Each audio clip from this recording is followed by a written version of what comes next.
Hello student. ये आपकी six class start कर रहा हूँ मैं, सिक्स वीडियो बना रहा हूँ मैं। ठीक है, पिछली क्लास में मैंने दो इक्वेशंस को सोल्व करना बताया था। आज की क्लास में मैं तीन इक्वेशंस जो कि तीन वेरिएबल में होगी उनको सोल्व करना बता रहा हूँ। ठीक है, सोल्व ये तीन तीन वेरिएबल वाली तीन लीनियर इक्वेशन है, तो इसको बोलेंगे सिस्टम ऑफ लीनियर इक्वेशंस। ठीक है, इनको मैट्रिक्स मेथड से सोल्व करेंगे। तो सबसे पहला तरीका ये होगा कि इनको हम मैट्रिक्स फॉर्म में लिख लेंगे। It can be written in matrix form as, सबसे पहले मैंने क्या बताया था, एक्स के कोफिशिएंट लिखने हैं फर्स्ट कॉलम में, 3 2, इसमें एक्स 1 है, कोफिशिएंट एक्स का 1 हो गया। उसके बाद वाई का कोफिशिएंट हो गया जी -4 3, इसमें वाई नहीं है तो 0। ठीक है, इसी तरह 2 5 और 1, 2 5 और 1 जेड का कोफिशिएंट। एक्स वाई जेड लिखना है कॉलम में, और कांस्टेंट वाले जो वैल्यूज है इज इक्वल टू वाली जो वैल्यू है वो इज इक्वल टू में लिखेंगे, is equal to column matrix में -1 7 2। तो कहने का मतलब ये है कि इसको मैट्रिक्स फॉर्म में इस तरीके से लिखेंगे हम कि ये कोफिशिएंट मैट्रिक्स होती है, ये वेरिएबल मैट्रिक्स होती है, और ये कांस्टेंट मैट्रिक्स होती है, कांस्टेंट। क्लियर है? इसको हम लेट कर लेंगे, इसको कैपिटल ए, इसको कैपिटल एक्स और इसको कैपिटल बी। अब हमें सोल्व करने का मतलब एक्स वाई जेड की वैल्यू निकालना है, मतलब एक्स वाई जेड की वैल्यू निकालने का मतलब है ये मैट्रिक्स हटानी है यहाँ से, मीन्स ए हटाना है। ए मैट्रिक्स को हटाने के लिए मैंने आपको एक तरीका बताया था कि किसी मैट्रिक्स को हटाना हो तो उसके इनवर्स से मल्टीप्लाई करते हैं। तो दोनों साइड ए इनवर्स से मल्टीप्लाई कर दिया। तो दोनों साइड जब मैं ए इनवर्स से मल्टीप्लाई कर रहा हूँ तो ए इनवर्स इंटू ए, ये तो आइडेंटिटी हो गया, इधर ए इनवर्स इंटू बी हो गया, आई एक्स एक्स हो गया, ए इनवर्स इंटू बी, और ये कंडीशन लिखनी है। मतलब इसका मतलब ये हो गया कि x matrix, capital x matrix बराबर होगी A inverse into B if A inverse exist, अगर ए इनवर्स पॉसिबल है निकालना तो।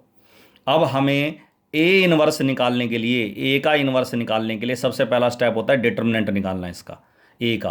ए मैट्रिक्स हमारी ये थी, इसका डिटर्मिनेंट निकालेंगे जब हम, तो डिटर्मिनेंट कन्वर्ट कर दिया। ध्यान रखना डिटर्मिनेंट का साइन वर्टिकल लाइंस होता है, तो डिटर्मिनेंट में चेंज कर दिया। अब इसकी वैल्यू निकालूंगा, मैंने थर्ड रो का यूज़ करके इसकी वैल्यू निकाली है, प्लस माइनस प्लस, तो प्लस माइनस प्लस, तो +1 × 1, जिस रो और जिस कॉलम है उसको हटा दिया, तो ये आ गया जी -4 × 5, -20 और माइनस का 6। ठीक है, माइनस का 6। उसके बाद 0 इंटू लिखने की जरूरत नहीं है, फिर +1 × 1 ये हो गया 9, और माइनस माइनस है यहाँ, तो +8 हो जाएगा, तो 9 + 8 17, ये आ जाएगा -9। 0 नहीं आया, इसका मतलब डिटर्मिनेंट ए की वैल्यू अगर 0 नहीं आती है तो इसका मतलब हम इन्वर्स निकाल सकते हैं, और इन्वर्स निकाल सकते हैं तो ये जो कंडीशन मैंने यहाँ लिखी थी, A inverse exist, if A inverse exist x इसके बराबर तभी होगा जब ए इन्वर्स निकालना पॉसिबल होगा, और पॉसिबल है तो हमने ए इन्वर्स एग्जिस्ट लिख दिया। क्लियर है यहाँ तक? कोफैक्टर्स निकालेंगे। कोफैक्टर्स मैंने आपको बताया था, पहले ही यहाँ माइनस लगा दो, 1 2 की जगह यहाँ माइनस लगा दोगे, यहाँ माइनस लगाओगे, यहाँ माइनस लगाओगे, यहाँ माइनस लगाओगे, इन चारों की जगह पहले ही माइनस लगा दोगे। अब इन 9 की 9 जगह क्या पुट करना है मुझे? माइनर। माइनर कैसे निकालते हैं? डिलीट करके। जैसे 1 1 है, पहली रो पहले कॉलम को हटा दोगे तो आ जाएगा 3 -0 that is 3। First row second column को हटाओगे तो आ जाएगा 2 - 5, 2 - 5 इज -3, तो प्लस हो जाएगा ना, यहाँ माइनस तो लगा रखा था हमने। उसके बाद आएगा 2 का निकालेंगे माइनर, तो फर्स्ट रो थर्ड कॉलम हटाएंगे तो 0 -3 आएगा, -3 हो गया ये रहा। क्लियर है यहाँ तक? उसके बाद आएगा जी second row first column, second row first column हटाएंगे तो -4 0 -4, और प्लस हो जाएगा, क्यों? ऑलरेडी माइनस लगा रखा था हमने यहाँ। ठीक है, इसी तरह सेकंड रो सेकंड कॉलम हटाएंगे तो 3 - 2 is 1, second row third column हटाएंगे तो 3 0 और +4, अब +4 है तो +4 ही आएगा। अब यहाँ ऑलरेडी माइनस था, तो इसका मतलब हमारा माइनर तो निकला +4, लेकिन कॉफैक्टर क्या आएगा? -4, क्योंकि दोनों 2 + 3 कितना होता है? 5, और मैंने आपको बता रखा है -1 के बार 5 अगर है तो क्या आएगा? -1 आएगा। क्लियर है यहाँ तक? उसके बाद आता है जी 3 1, थर्ड रो फर्स्ट कॉलम हटाओगे तो -20 -6 -26, थर्ड रो सेकंड कॉलम में 15 - 4 11, अब -11 क्योंकि 3 + 2 5 था, ओड ओड है पोजीशन का सम। अब आएगा थर्ड रो थर्ड कॉलम, तो 9 + 8 17।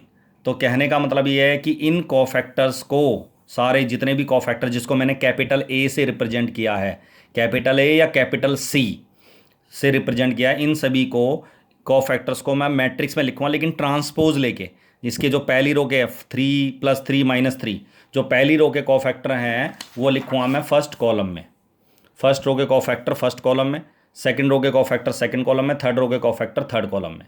उसके बाद मैं ए इनवर्स निकाल दूंगा। फॉर्मूला आप सबको पता है क्या होता है? 1 determinant into adjoint A. Determinant A मेरा -9 आया था, और ये एडजॉइंट ए आएगी ट्रांसपोज लेने के बाद, ये आपकी ए इनवर्स आ गई। अब हमें निकालना था एक्स, एक्स की वैल्यू थी A inverse into B, A inverse तो यही ले लेंगे, और बी मैट्रिक्स कौन सी होगी बेटा, बी मैट्रिक्स ये होगी कांस्टेंट वाली, -1 7 और 2 वाली, ठीक है। तो इसको निकालने के बाद ये मैट्रिक्स आपकी आ गई, मल्टीप्लाई कर दो। इस 9 को पहले डिवाइड मत करना, नहीं तो फिर एलसीएम लेने में दिक्कत आएगी, तो पहले मल्टीप्लाई करना। फर्स्ट रो को फर्स्ट कॉलम से मल्टीप्लाई करेंगे, सेकंड रो को फर्स्ट कॉलम से मल्टीप्लाई करेंगे, थर्ड रो को भी फर्स्ट कॉलम से मल्टीप्लाई करेंगे। फर्स्ट रो को मल्टीप्लाई करेंगे फर्स्ट रो में लिखेंगे, सेकंड रो को मल्टीप्लाई करेंगे सेकंड रो में, थर्ड रो को थर्ड रो में, और इन तीनों को जोड़ेंगे, आपस में इन एलिमेंट को जोड़ेंगे तो एलिमेंट नंबर आ गए, और -9 से डिवाइड करेंगे तो ये नंबर आ गए। कंपेयर करेंगे क्योंकि ये एक्स था, कैपिटल एक्स था, तो कैपिटल एक्स की वैल्यू क्या थी, एक्स वाई जेड वाली matrix, small x y z वाली मैट्रिक्स, तो कंपेयर करने पर एक्स 3 के बराबर है, वाई 2 के और जेड -1 के। चेक करना आंसर सही है गलत है, तो किसी पहली इक्वेशन को ले लो, 3x - 4y + 2z की लेफ्ट साइड ले ली हमने, और इसमें x की जगह 3, 3 3 जा 9, y की जगह 2 8 और z की जगह 1 रखेंगे, तो ये वैल्यू -1 रखेंगे तो ये वैल्यू आ जाएगी -1, राइट हैंड साइड के बराबर है। इसका मतलब हमारा आंसर तीनों वैल्यू सही निकली हैं। तो इक्वेशंस को अगर हमें सोल्व करना है तो एक तरीका बेटा आपका ये होता है, ठीक है। 6 नंबर का जो क्वेश्चन आता है जनरली बोर्ड में वो इसी टाइप का आता है, एक्स वाई जेड की वैल्यू निकालना है। इस साल भी आया था, ठीक है, ज़्यादातर लगातार आ रहा है 6 नंबर में क्वेश्चन, इक्वेशंस को सोल्व करना। क्लियर है। अब आता है जी इसमें मैंने आपने नोट किया, जब मैंने इन्वर्स निकाला तो कैसे निकाला इन्वर्स, मैंने डिटरमिनेंट डे का यूज करके और कोफैक्टर निकाल के और एडजॉइंट निकाल के। इन कोफैक्टर से बनने वाली मैट्रिक्स क्या कहलाती है, एडजॉइंट वाली। लेकिन जब हम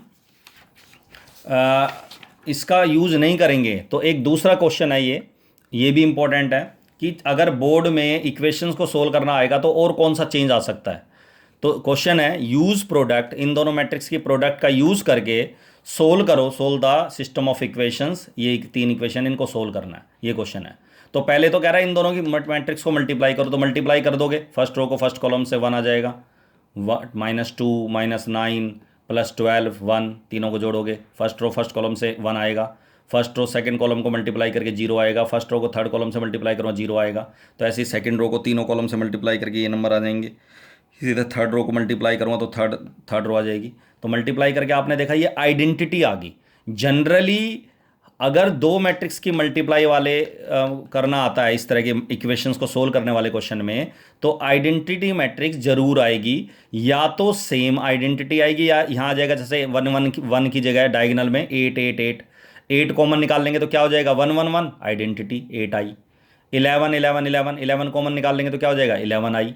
तो कहने का मतलब ये है कि हमेशा या तो एज इट इज आइडेंटिटी आएगी या फिर डायगोनल में कोई और नंबर आ जाएगा, स्केलर मैट्रिक्स आ जाएगी। स्केलर मैट्रिक्स आने का मतलब है उसमें से कॉमन निकालने के बाद आइडेंटिटी आ जाएगी। अब क्वेश्चन ये है कि इन इक्वेशन को सोल्व करना है इन प्रोडक्ट का यूज करके, मतलब ऐसे नहीं कोफैक्टर दोबारा नहीं, अब इक्वेशंस लिखी मैंने, इनको matrix form it can be written in matrix form as वही एक्स के कोफिशिएंट, वाई के कोफिशिएंट, जेड के coefficient, x y z column में कांस्टेंट वैल्यूज 1 1 2। अब ये वाली मैट्रिक्स अगर इस प्रोडक्ट का यूज करना है हमें इसको सोल्व करने में, तो ये वाली मैट्रिक्स इन दोनों में से कोई ना कोई मैट्रिक्स जरूर होगी, या तो होगी ऐसे की ऐसी एज इट इज, या फिर ज्यादा से ज्यादा किसका फर्क होगा, ट्रांसपोज का। तो आपने देखा ये मैट्रिक्स 1 -1 2 वाली मैट्रिक्स मैंने देखा ये पहली है, सेकंड रो भी मैच कर रही है और थर्ड रो भी मैच कर रही है। इसका मतलब ये जो ए है इसको मैंने ए लेट करा था, इसको बी लेट करा था जब मल्टीप्लाई किया था मैंने, तो ये ए वाली मैट्रिक्स, ये वाली मैट्रिक्स मेरी ए होगी क्योंकि यहाँ और यहाँ सेम ही रहेगी वो ए। इसको मैं एक्स ले लूँगा लेकिन इसको बी नहीं लूँगा क्योंकि बी मैंने इसको माना हुआ है, इसको लिया हुआ है बी, तो इसका मतलब ये सी होगी। तो एक्स की वैल्यू निकालने के लिए हम क्या करेंगे, ए इनवर्स इंटू सी, ठीक है। इफ़ ए इनवर्स एग्जिस्ट, ठीक है, इफ़ ए इनवर्स एग्जिस्ट, अगर ए इनवर्स निकालना पॉसिबल है तो एक्स इसके बराबर होगा। अब इनवर्स निकालने का तरीका इससे, ए बी बराबर आई से, ए बी बराबर आई हमें पता ही है, गिवन है, हमने मल्टीप्लाई करके अभी आया है क्या, ए बी बराबर आइडेंटिटी। तो जिस मैट्रिक्स का इनवर्स निकालना है, ए का इनवर्स निकालना है तो दोनों साइड ए इनवर्स से मल्टीप्लाई कर दो, ए इनवर्स इंटू आई हो गया, बी ऐसा कैसा, और ए inverse into identity A inverse हो गया, आई बी बी हो गया, ए इनवर्स हो गया। तो ए इनवर्स की वैल्यू किसके बराबर है बेटा, बी के। तो इसका मतलब ए इनवर्स डायरेक्ट बी के बराबर है। कई बार ए इनवर्स बी के बराबर होगा, कई बार ए इनवर्स 1/8 बी के बराबर होगा, 8 कांस्टेंट भी होगा इसके साथ। तो एक्स की वैल्यू आ जाएगी ए इनवर्स इंटू सी, हमने निकाला हुआ है एक्स की वैल्यू फाइंड करने के लिए। अब ये जो ए इनवर्स बी के बराबर आया है, ये जो आया है, इस ए इनवर्स की वैल्यू किसके बराबर है, बी के, बी मैट्रिक्स। अब बी मैट्रिक्स कौन सी हमारी, बी मैट्रिक्स है जी ये वाली, ये बी मैट्रिक्स। अब आपने देखा ना तो मैंने इसमें कोफैक्टर निकाले ना डिटरमिनेंट निकाला, निकालना ही नहीं है क्योंकि प्रोडक्ट का यूज करके सोल्व करना है इक्वेशंस को। तो इसका मतलब इसमें हमें इस रिलेशन से इनवर्स निकालना है। मैंने बताया ना इनवर्स निकालने के कितने तरीके होते हैं, 3, एलिमेंट्री ट्रांसफॉर्मेशन, ठीक है, फॉर्मूला लगा के ए इनवर्स वाला 1 डिटरमिनेंट इंटू एडजॉइंट है, ठीक है, ए इनवर्स बराबर, और तीसरा है रिलेशन से। तो ये रिलेशन है ए बी बराबर आई, इससे इनवर्स निकाल दिया, इनवर्स बी के बराबर, ए इनवर्स की जगह बी रख दिया, बी मैट्रिक्स, सी कांस्टेंट वैल्यू ऐसी कैसी, मल्टीप्लाई करके ये एक्स वाई जेड की वैल्यू आ गई। क्लियर है, यहाँ तक मल्टीप्लाई कर दो, चेक हमारा हो ही जाएगा, ये आपका आंसर है। क्लियर है यहाँ तक। तो इक्वेशंस को सोल्व करने का मतलब ये हो गया। अगली क्लास में ये बताऊंगा कि ऐसी कौन सी केस आते हैं, सिचुएशंस आते हैं जिसमें हम इक्वेशन को सोल्व नहीं कर पाते या हमें दिक्कत आती है। ठीक है बेटा, दैट्स ऑल।